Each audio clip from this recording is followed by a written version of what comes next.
शुक्ल कृष्णे गति हेते जगतः शाश्वते मते एकया यात्यनावृत्तिम् अन्यया वर्तते पुनः। उपर्युक्त शुक्ल और कृष्ण दोनों प्रकार की गतियाँ जगत में शाश्वत है, अर्थात साधन का कभी विनाश नहीं होता। एक अर्थात शुक्ल अवस्था में प्रयाण करने वाला पीछे न आने वाली परम गति को प्राप्त होता है, और दूसरी अवस्था में जिसमें क्षीण प्रकाश तथा अभी कालिमा है, ऐसी अवस्था को गया हुआ पीछे लौटता है, जन्म लेता है।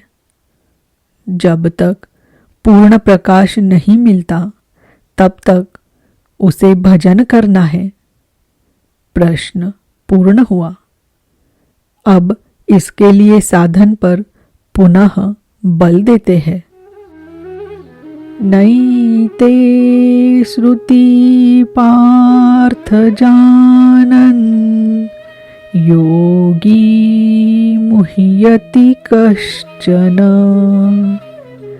तस्मात् सर्वेषु कालेषु योगयुक्तो भवार्जुन। हे पार्थ, इस प्रकार इन मार्गों को जानकर कोई भी योगी मोहित नहीं होता। वह जानता है कि पूर्ण प्रकाश पा लेने पर ब्रह्म को प्राप्त होगा और क्षीण प्रकाश रहने पर भी पुनर्जन्म में साधन का नाश नहीं होता। दोनों गतियाँ शाश्वत है। अतः अर्जुन, तू सब काल में योग से युक्त हो, अर्थात निरंतर साधन कर।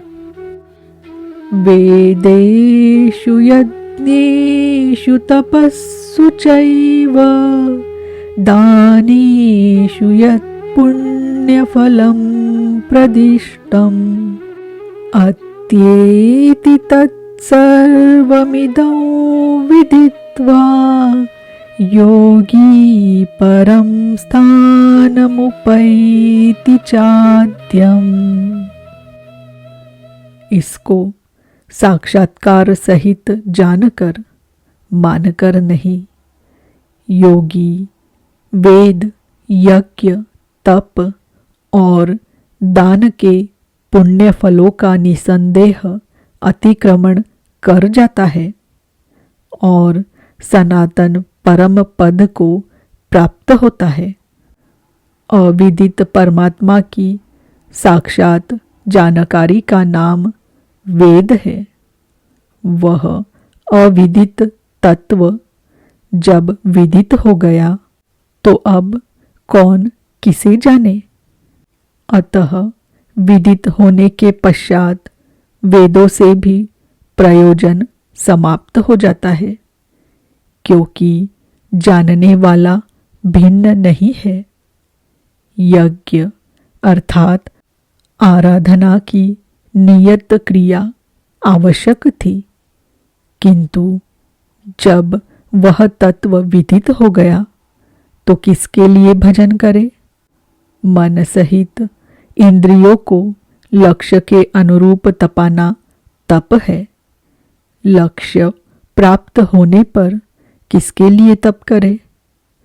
मन, वचन और कर्म से सर्वतोभावेन समर्पण का नाम दान है।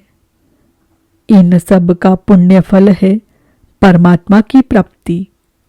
फल भी अब विलग नहीं है, अतः इन सब की अब आवश्यकता ही न रही। वह योगी यज्ञ, तप, दान इत्यादि के फल को भी पार कर जाता है वह परम पद को प्राप्त होता है। निष्कर्ष, इस अध्याय में 5 प्रमुख बिंदुओं पर विचार किया गया, जिनमें सर्वप्रथम अध्याय 7 के अंत में योगेश्वर श्री कृष्ण द्वारा बीजारोपित प्रश्नों को स्पष्ट समझाने की जिज्ञासा से इस अध्याय के आरंभ में अर्जुन ने 7 प्रश्न किए कि भगवान, जिसे आपने कहा वह ब्रह्म क्या है, वह अध्यात्म क्या है, वह संपूर्ण कर्म क्या है, अधिदैव, अधिभूत और अधियज्ञ क्या है, और अंतकाल में आप किस प्रकार जानने में आते हैं कि कभी विस्मृत नहीं होते। योगेश्वर श्री कृष्ण ने बताया कि जिसका विनाश नहीं होता वही परब्रह्म है। स्वयं की उपलब्धि वाला परम भाव ही अध्यात्म है, जिससे जीव माया के आधिपत्य से निकलकर आत्मा के आधिपत्य में हो जाता है, वही अध्यात्म है। और भूतों के वे भाव जो शुभ अथवा अशुभ संस्कारों को उत्पन्न करते हैं, उन भावों का रुक जाना, विसर्ग, मिट जाना ही कर्म की संपूर्णता है। इसके आगे कर्म करने की आवश्यकता नहीं रह जाती। अतः कर्म कोई ऐसी वस्तु है जो संस्कारों के उद्गम को ही मिटा देता है। इसी प्रकार क्षर भाव अधिभूत है, अर्थात नष्ट होने वाले ही भूतों को उत्पन्न करने में माध्यम है। वे ही भूतों के अधिष्ठाता है। परम पुरुष ही अधिदैव है। उसमें दैवी संपद विलीन होती है। इस शरीर में अधियज्ञ मैं ही हूँ, अर्थात जिसमें यज्ञ विलय होते हैं वह मैं हूँ। यज्ञ का अधिष्ठाता हूँ।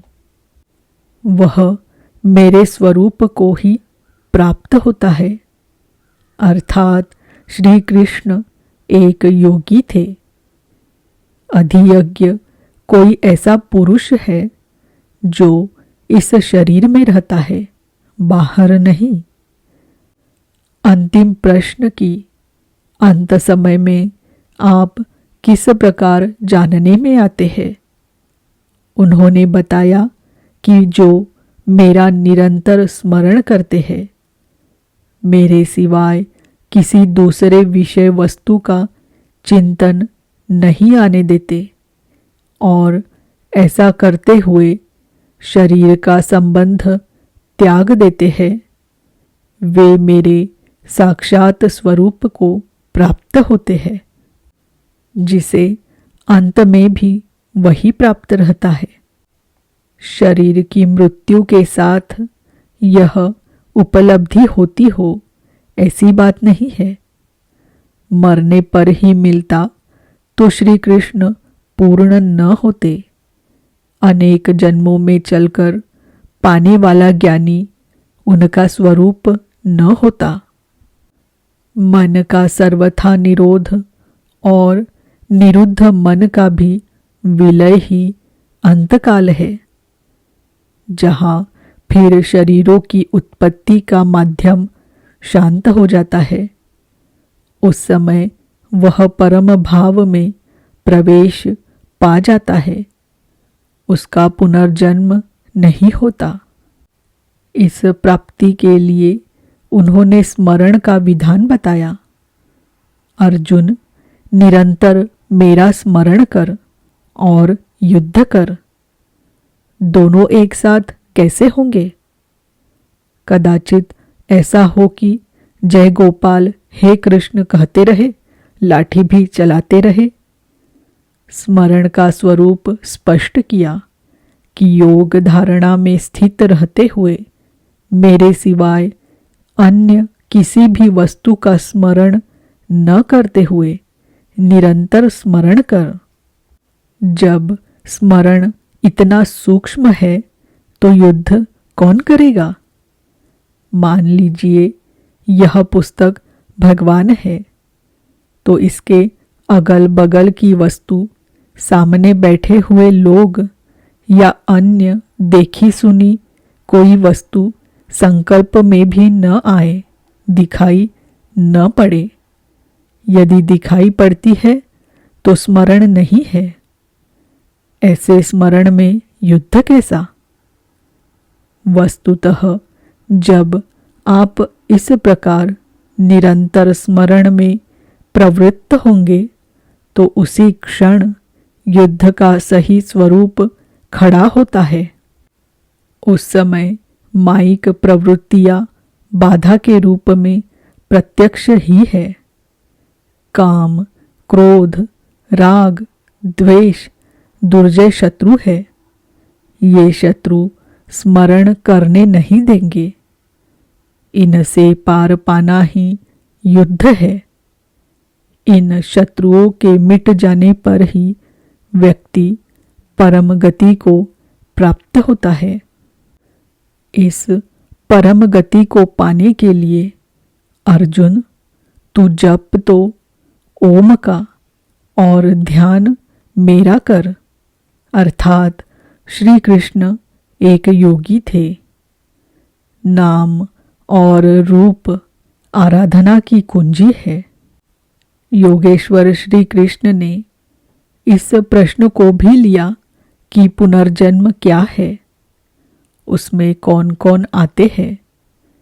उन्होंने बताया कि ब्रह्मा से लेकर यावन मात्र जगत पुनरावर्ती है और इन सब के समाप्त होने पर भी मेरा परम अव्यक्त भाव तथा उसमें स्थिति समाप्त नहीं होती। इस योग में प्रविष्ट पुरुष की दो गतियां हैं। जो पूर्ण प्रकाश को प्राप्त षडैश्वर्य संपन्न ऊर्ध्वरेता है, जिसमें लेश मात्र भी कमी नहीं है, वह परम गति को प्राप्त होता है। यदि उस योगकर्ता में लेश मात्र भी कमी है, कृष्ण पक्ष सी कालिमा का संचार है, ऐसी अवस्था में शरीर का समय समाप्त होने वाले योगी को जन्म लेना पड़ता है। वह सामान्य जीव की तरह जन्म मरण के चक्कर में नहीं फंसता, बल्कि जन्म लेकर उससे आगे की शेष साधना को पूरा करता है। इस प्रकार आगे के जन्म में उसी क्रिया से चलकर वह भी वही पहुंच जाता है जिसका नाम परम धाम है। पहले भी श्री कृष्ण कह आए हैं कि इसका थोड़ा भी साधन जन्म मरण के महान भय से उद्धार करा के ही छोड़ता है। दोनों रास्ते शाश्वत है, अमिट है। इस बात को समझकर कोई भी पुरुष योग से चलायमान नहीं होता। अर्जुन, तू योगी बन। योगी वेद, तप, यज्ञ और दान के भी पुण्य फलों का उल्लंघन कर जाता है, परम गति को प्राप्त होता है।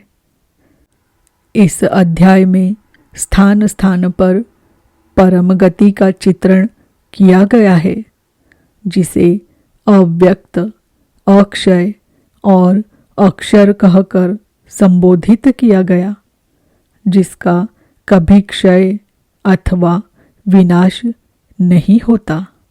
अतः ओम तत्सदिति श्रीमद्भगवत गीतासु उपनिषत्सु ब्रह्म विद्यायां योग शास्त्रे श्री कृष्णार्जुन संवादे अक्षर ब्रह्म योगो नाम अष्टमोऽध्यायः।